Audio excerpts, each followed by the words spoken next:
So I just had an experience this past week that reminded me of one of the biggest sources of disengagement among employees, and that's being taken for granted. And so the flip side of it, to address it in a positive way, is one of the simplest, takes such little time practices for managers and leaders to engage in if they want to reduce employee turnover, i.e. the great resignation, and boost employee engagement, especially during these difficult times, is to be more mindful of those little moments of truth when employees go the extra mile or do something really well, and acknowledge that, express appreciation. So here's a quick story. Somebody from years ago reached out to me to ask me if I still had the video that I had taken of their pet. I used to volunteer at an animal shelter, and I took some video footage of their pet. And I said I would check to see if I found it. I could find it, and I searched my hard drive.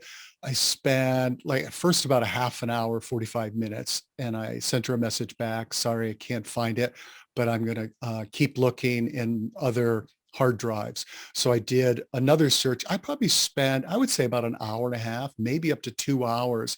I remember as I was doing it, I was feeling really energized. And even though I had more than enough on my plate, in both personally and professionally, to get done, just the opportunity to be helpful to a person was really energizing to me.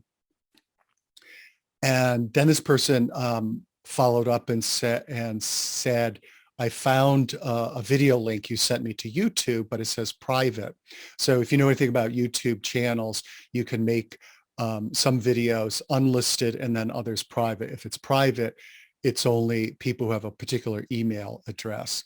So I said, oh, okay, great. Let me check on that. I checked in my two YouTube channels that were present back when I sent her the video. Couldn't find either of those videos, or the video in either of those channels. And so I messaged her back, sorry, I looked again, can't find it. And then suggested that she reach out to the shelter to see if maybe I posted it on theirs. And all she did was put, okay.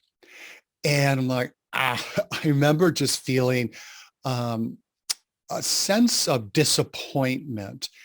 And it's one of those nuanced things where, sometimes I think the discussion around acts of kindness or altruism or giving gets kind of black and white, where people say, well, you're not supposed to expect anything when you give. And, and, and like, that's that kind of thing. And to me, it's like, no, I don't give because of what I'm going to give back or get back, like quid pro quo. I give because it's soul satisfying to be helpful to another. But when the help you provide is sort of dismissed or goes unacknowledged or unappreciated, it's sort of like, I guess it didn't make any difference that I did this. Why did I go to the effort to do this? And so you think about your own experience as an employee in your career when you've gone the extra mile, like maybe you put aside some things you wanted to do on the weekend in order to get this report done or whatever it is. And you get either a perfunctory, okay, thanks, or no appreciation at all, and how it, and how that feels. And I think at whether it's a subtler level or at a more primal level, when we take people for granted, what they did for granted, we don't show appreciation, we don't acknowledge what they did, we're sort of communicating, you don't matter.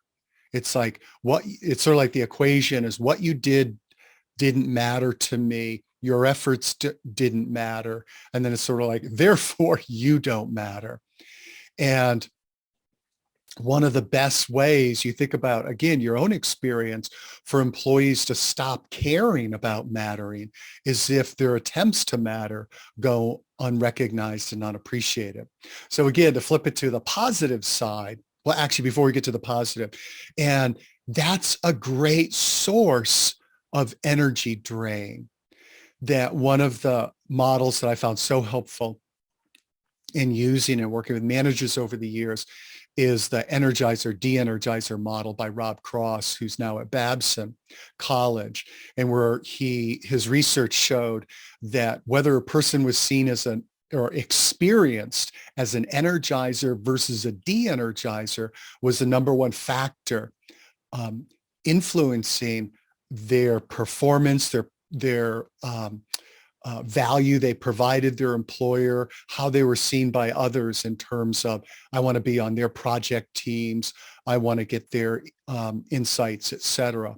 Whether you're experienced as an energizer or de-energizer, 4 times more a predictor of those effects than the next runner-up.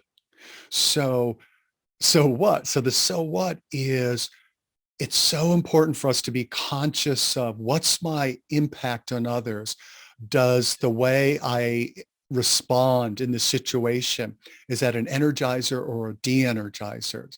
And one of the biggest de-energizers is not showing appreciation, gratitude, taking people for granted. One of the greatest, takes minimal effort energizers is to express appreciation and gratitude.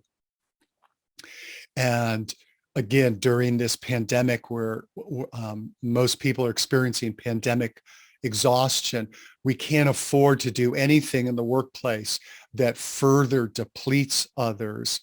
And we want to do anything and everything we can to inject energy, infuse energy into our workplace and the people that we work with. So practice expressing appreciation and gratitude, huge bang for the buck.